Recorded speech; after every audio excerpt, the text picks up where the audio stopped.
नमस्कार साथियों, स्वागत है आपका एक बार फिर से द मैजिक क्लास पर। दोस्तों, जो अपने दिल्ली पुलिस का एग्ज़ाम चल रहा है और उसके अंदर जो एग्ज़ाम के अंदर आज जो शिफ्ट के अंदर क्वेश्चन पूछे गए थे, ठीक है। तो उससे रिलेटेड जो मेनली क्वेश्चन बने थे, तो वो क्वेश्चन मैं लेकर आया हूँ। उस क्वेश्चन के अंदर पूछे गए थे जो सवाल, और उससे रिलेटेड मैंने 8-10 क्वेश्चन आज देखे हैं। ज़्यादा टाइम आज था नहीं, तो मैंने कहा एक क्लास जानी चाहिए, तो उससे रिलेटेड मैंने क्वेश्चन बनाए और मोस्ट इंपॉर्टेंट क्वेश्चन साबित होंगे, मुझे उम्मीद है। पीछे की मैंने 2-3 क्लासें अपलोड की थी, उसके अंदर मुझे काफ़ी अच्छा सहयोग मिला आपका, और मुझे उसके अंदर विश्वास था कि मैंने वैसे ऐसे क्वेश्चन डाले थे और वो क्वेश्चन आए थे। मैंने खुद उन क्वेश्चनों को दोबारा देखा है, वो मैंने जो क्वेश्चन बताए थे उनमें से आएंगे। तो ये भी क्लास मैंने उससे रिलेटेड डाली। 10 क्वेश्चन है, लेकिन इसके अंदर बहुत कुछ है, मैं आपको इसके साथ में बताऊँगा। चलो, अपना समय ख़राब नहीं करेंगे, स्टार्ट करते हैं अपनी क्लास। और अपने दोस्तों को है वो आगे शेयर भी कर देना, ताकि उनका भी कुछ सहयोग हो जाए। आज का क्या पहला क्वेश्चन है, घाघरा का युद्ध कब हुआ? बहुत ही अच्छा क्वेश्चन है। अब इसके अंदर क्या है, मैं आपको बताता हूँ कि इस क्वेश्चन के अंदर जो 17 या 18 तारीख शिफ्ट के अंदर पूछा गया था कि खानवा का युद्ध कब हुआ था। ठीक है, क्या पूछा गया था कि खानवा का जो युद्ध है वो कब हुआ था, ये इसके अंदर है जो आपने पूछा गया था। ठीक है, लेकिन उसके अंदर पूछा गया था, तो उसे रिलेटेड मैं क्या हुआ, एक दो और लेकर आ गया। मैंने कहा क्या पता उससे अलग अलग और पूछ ले जाए। तो जो अपना घाघरा का युद्ध है वो हुआ था कब? 1529 के अंदर। 1529 के अंदर बाबर और अफगानों के बीच में, क्या, बाबर और अफगानों के बीच में, ठीक है। बाबर और, मैं आपके यहाँ पे लिख देता हूँ, बाबर और अफगानों के बीच में घाघरा का युद्ध हुआ था। ठीक है, और उसके अंदर है वो बाबर है वो क्या होता है, आपका जीत जाता है और अफगान हार जाते हैं। बाबर है कंटिन्यू 4 युद्ध है वो जीतता है। बाबर ने 1526 में शुरू किया था, पानीपत का युद्ध हुआ था, ठीक है, आपको पता है। उसके बाद में बाबर ने वो है 27 के अंदर युद्ध लड़ा था, खानवा का युद्ध लड़ा था। उसके बाद में 28 में चंदेरी का युद्ध लड़ा था, और लास्ट में 29 के अंदर घाघरा का युद्ध लड़ा था। यानी चारों के चार जो युद्ध है ये बाबर जीत गया था। ठीक है, ये सन आपको याद रख लेना। उसके बाद आपको यह याद रखना कि बाबर ने किस किस को हराया था। ठीक है, ये आपको बहुत ही ज़्यादा ध्यान रखना है कि खानवा का जो युद्ध था वो बाबर और राणा सांगा के बीच में हुआ था। पानीपत का जो युद्ध हुआ था बाबर और किसके बीच में हुआ था। ठीक है, उसके बाद में जो चंदेरी का युद्ध है वो किसके बीच में हुआ था। तो ये आपको सारे के सारे युद्ध है इनके, और इसके अलावा मेन इंपोर्टेंट युद्ध है, तो उनका सन और किसके साथ हुआ था ये आपको थोड़ा देख लेना। फिलहाल अपने इस क्वेश्चन का राइट आंसर है वो क्या हो जाएगा, डी इज राइट आंसर होगा। आगे बात करते हैं क्वेश्चन नंबर 2 की। भिलई इस्पात संयंत्र कहाँ पर स्थित है? ठीक है, क्या है भिलई इस्पात? दोस्तों, अपने जो इस्पात संयंत्र जो है उनके बारे में मैं आपको थोड़ा बताता हूँ कि भिलई इस्पात संयंत्र है जो अपने कहाँ पर है, ये छत्तीसगढ़ के अंदर। कहाँ है? छत्तीसगढ़ के अंदर है, और यह सोवियत संघ के है वो सहयोग से है वो भिलई जो है अपना इस्पात संयंत्र है वो बना है। ठीक है, उसके बाद में आपको 2-3 है वो बोकारो जैसे इस्पात संयंत्र है उनका भी आपको याद रखना है। ठीक है, और 3-4 जो अपने 3 इस्पात संयंत्र है उनके बारे में आपको थोड़ा देख लेना है, और किस किस के सहयोग से बना है और किस राज्य के अंदर है वर्तमान में, ये भी आपको देखना है। तो उससे रिलेटेड एक क्वेश्चन आ सकता है। फिलहाल इसका अपना राइट आंसर है कि भिलई इस्पात संयंत्र कहाँ पर है, तो ये छत्तीसगढ़ के अंदर है, और यह सोवियत संघ है वो जो रूस है उसकी सहायता से बना था। और कब बना था, तो ये 1955 के अंदर ये बना था। ठीक है, तो ये आपको साथ में ध्यान में रखना है। आगे बात करते हैं क्वेश्चन नंबर 3 की। संविधान से भी काफ़ी क्वेश्चन आ रहे हैं, और सबसे ज़्यादा मैंने आपको कहा था भाग 3, 4 और 5, इनमें से सबसे ज़्यादा भाग 3, 4 बस इनमें से बहुत ही ज़्यादा पूछता है। क्वेश्चन नंबर 3, संविधान के किस भाग में भारत की नागरिकता का प्रावधान है? क्या है? भारत की नागरिकता का जो प्रावधान है वो भारत के किस संविधान के अंदर है? तो इसका अपना राइट आंसर क्या हो जाएगा? राइट आंसर होगा बी। संविधान के अंदर जो भाग 2 है इसके अंदर भारत की नागरिकता कहा गई है, और इसमें कहा गया कि 5 से 11 जो अनुच्छेद है वो क्या है, नागरिकता से संबंधित है। भारत के अंदर जो अपनी नागरिकता है वो 5 प्रकार से ले सकते हैं। ठीक है, 5 प्रकार से ले सकते हैं, इसको आपको एक बार देख लेना है। आपको ये भी पूछ सकते हैं निम्न में से किस प्रकार से नागरिकता नहीं ले सकते हैं, तो आपको वो थोड़ा देख लेना है। ठीक है, तो भाग 1 किससे भाग 1 संघ और राज्य है, भाग 2 के अंदर नागरिकता है, भाग 3 के अंदर क्या आपके मौलिक अधिकार है, भाग 4 के अंदर नीति निर्देशक तत्व है, और भाग 5 के अंदर फिर वो संघ की कार्यपालिका आ जाती है, जिसमें राष्ट्रपति है, फिर आगे लोकसभा, राज्यसभा, वो आगे आगे आता है। ठीक है, तो इसका अपना राइट आंसर क्या हो जाएगा? B, C is right answer. आगे बढ़ते हैं क्वेश्चन नंबर 4 की तरफ।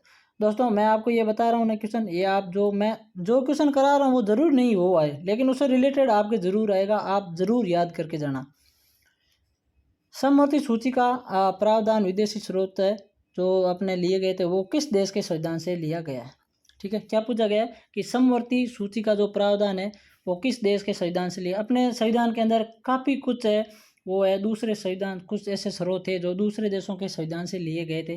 ठीक है, तो उसी तरह का आपको क्वेश्चन पूछा जा सकता है। तो समवर्ती सूची का प्रावधान कहाँ से लिया गया था, तो ये अपने लिया गया था, ध्यान रखना है, ऑस्ट्रेलिया से। कहाँ से, ऑस्ट्रेलिया से यह लिया गया। उसके बाद में जो अपनी जो भाषा का प्रावधान है ये भी ऑस्ट्रेलिया से लिया गया। ठीक है, ये आपको ध्यान में रखना है। और इससे रिलेटेड आपको जितने भी अपने विदेशी स्रोत है, संविधान के अंदर विदेशी स्रोत लिए थे, तो उनके बारे में थोड़ा आपको देख लेना है कि वो किस किस देश से लिए गए थे, वो आपको ध्यान रखना है। उनमें से भी क्वेश्चन आ सकता है। ठीक है, जैसे समवर्ती सूची का है ऑस्ट्रेलिया से, भाषा से ऑस्ट्रेलिया है, नीति निर्देशक तत्व है वो आयरलैंड से। देखो मेनली तो जो फोकस है वो है, लेकिन क्या पता थोड़ा एग्जाम अगर डिफिकल्ट बना दे, थोड़ा सा और उसके अंदर पूछ ले, तो जो मेनली जो याद है वो नहीं देखना है, जो कम याद है उनको देखना है कि वो स्रोत ऐसे देखना है कि उनमें से कोई आ सकता है तो उनको भी याद कर लेना है। ठीक है, तो इनमें से भी आप देख लेना। इसका अपना राइट आंसर है वो क्या हो जाएगा, ए इज राइट आंसर। आगे बात करते हैं क्वेश्चन नंबर 5 की। लाल बहादुर शास्त्री के समाधि स्थल को किस नाम से जाना जाता है। समाधि स्थल में से जो अपने इसके अंदर ज़्यादातर जो सवाल आता है वो आता है स्टैटिक जीके का, और स्टैटिक जीके के अंदर ऐसे पूछे तो लाल बहादुर शास्त्री के समाधि स्थल को आप किस नाम से जाने जाते हो, तो ये अपना क्या होगा, राइट आंसर होगा ए, यानी विजय घाट। लाल बहादुर शास्त्री विजय थे और इसके साथ आप नाम सकते हो, याद रख सकते हो कि विजय घाट है तो लाल बहादुर शास्त्री का।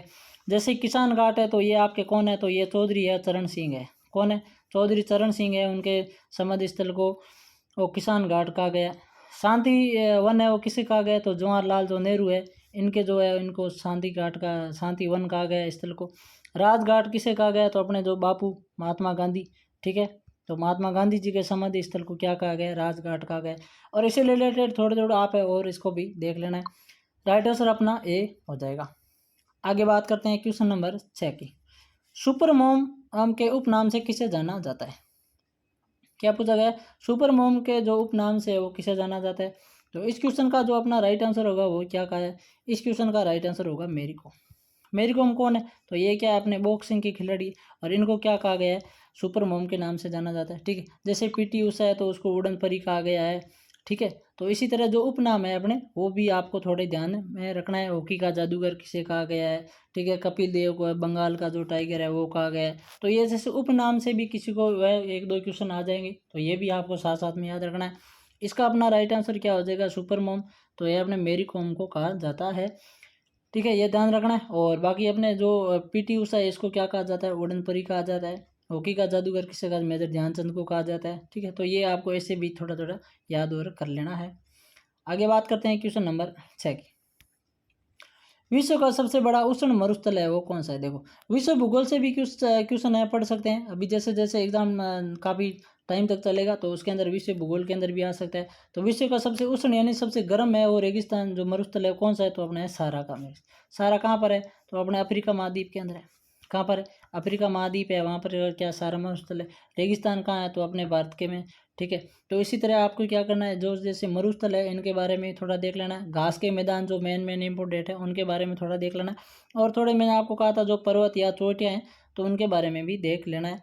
तो फिलहाल अपना क्या सबसे उष्ण जो मरुस्थल है वो कौन सा है, सहारा है। ठीक है, इसके अंदर जरूरी नहीं है आपको ये भी पूछे, आपको ये भी पूछ लिया जाएगा कि शीतोष्ण मरुस्थल है वो कौन सा है, तो ये भी आपको साथ में ध्यान रखना है।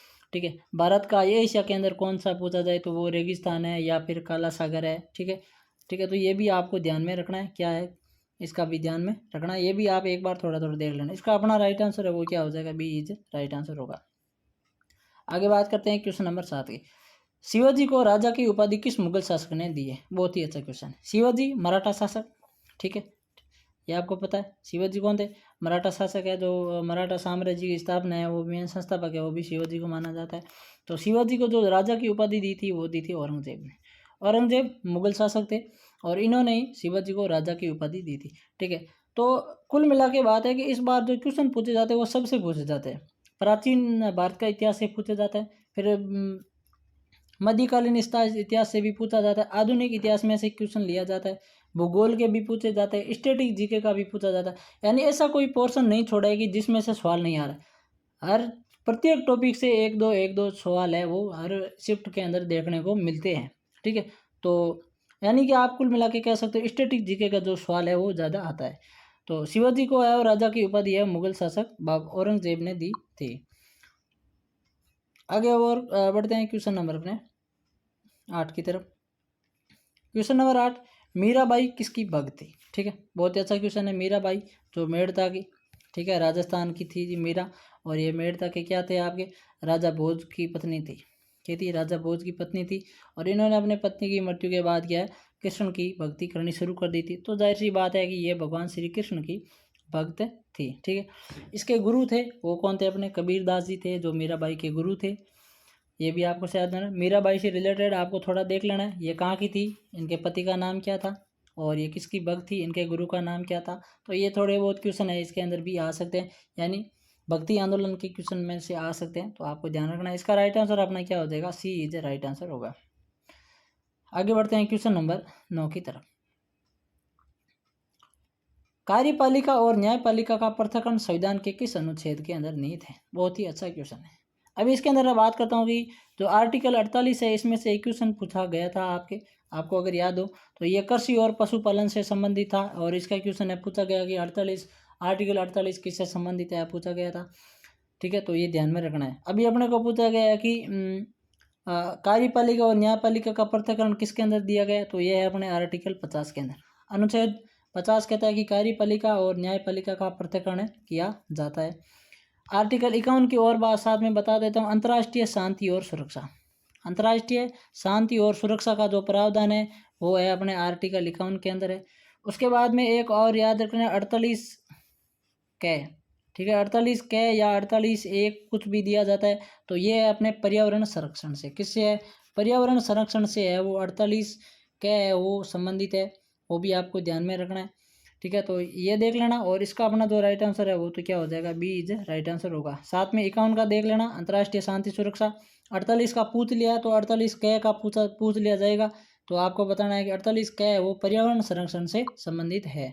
ठीक है, आगे बढ़ते हैं क्वेश्चन नंबर 10 की तरफ। महमूद गजनवी ने भारत पर पहला आक्रमण कब किया था? महमूद गजनवी कौन था? ये एक तुर्क जो है वो शासक था, गजनवी का शासक था। ठीक है, इसने भारत में आकर राज किया था और इसने सबसे पहले वो भारत पर सन 1000 ईस्वी के अंदर युद्ध किया था। ठीक है, इसका लास्ट जो अंतिम युद्ध था जो 1025 के अंदर इसने क्या किया था? आपके सोमनाथ का जो मंदिर गुजरात के अंदर है, ठीक है, वहाँ पर भी इसने आक्रमण किया था। और इसका एक ही मकसद था कि भारत के अंदर जो धन दौलत संपत्ति है उसको लूटना है। ठीक है, ये ध्यान रखना। फिर मोहम्मद गजनी जो तराइन का युद्ध होता है, ठीक है, पृथ्वीराज चौहान के साथ, तो प्रथम युद्ध होता है, दूसरे युद्ध भी होते हैं, तो उससे रिलेटेड भी पूछ लिया जाएगा आपको, तो वो भी आपको थोड़ा ध्यान रखना है। ठीक है, पहला जो आक्रमण था 1000 ईस्वी के अंदर किया था। तो इसका बाकी 1025 के अंदर सोमनाथ के मंदिर पर युद्ध किया था, ये भी ध्यान में रखना है। अंतिम युद्ध तो शायद तक नहीं पूछा जाएगा, लेकिन ये पूछ लिया। उसके बाद में इसके अंदर और पूछ लिया जाएगा कि जो आपका 1191 के अंदर जो हुआ था पृथ्वीराज चौहान और मोहम्मद गजनी के बीच में पूछ लिया जाएगा। फिर जो तराइन का प्रथम युद्ध था, तराइन का द्वितीय युद्ध है वो कब हुआ था, वो पूछ लिया जाएगा आपका। ठीक है, तो ये 2-3 इससे काफ़ी 5-7 क्वेश्चन बनते हैं, तो इसका थोड़ा आपको ध्यान में रखना। इसका जो गुलाम था उसका क्या नाम था? कुतुबुद्दीन ऐबक था, जिसने जो गुलाम वंश की है वो स्थापना की थी। ठीक है, तो ये भी आपको थोड़ा रिलेटेड इसके ध्यान में रखना है। तो इसका राइट आंसर आपका है वही हो जाएगा। ठीक है, चलो तो दोस्तों ये टोटल 10 क्वेश्चन थे। आज ज़्यादा टाइम में नहीं मिला था, इसलिए मैंने क्या किया था, आज या कल की 2 शिफ्टों में पहले कुछ क्वेश्चन पूछे गए थे, मैंने देखे थे, तो इसी रिलेटेड मैंने कहा आज कम से कम 10 क्वेश्चन ही बना के क्लास अपलोड कर लेते हैं, ताकि क्या है कि थोड़ा आपको सपोर्ट मिल जाए कि आपको किस टाइप में अंदर पढ़ना है। ठीक है, चलो बाकी कंप्यूटर की क्लास नहीं देखी तो वो ज़रूर देखना, उसके अंदर मैंने मोस्ट इंपॉर्टेंट क्वेश्चन डाले हैं और उसके अंदर ही मैंने बताया है कि ज़्यादा वो क्वेश्चन बताने की ज़रूरत नहीं है, ज़्यादातर किस पार्ट से आ रहे हैं तो वो मैंने आपको बता दिए हैं। और वो आप है उसको टाइम मिले तो आप उसको रिपीट करते रहना। ठीक है, बाकी स्टैटिक जीके के क्वेश्चन ज़्यादा पूछा जा रहा है, हर टॉपिक से सवाल ले रहे हैं, तो मेन आपको याद है तो ठीक है, जो याद कम है उनको एक बार देख लेना है। डिप्रेशन में आना नहीं है, एग्ज़ाम से एक दिन पहले आपको आराम से पढ़ाई को छोड़ देना है और आराम से आपको एग्ज़ाम देना है, ज़रूर आपका एग्ज़ाम अच्छा होगा। ठीक है, चलो तो दोस्तों आज के लिए इतना ही, आगे की नई क्लास में मिलेंगे। आप सभी को जय हिंद, जय भारत।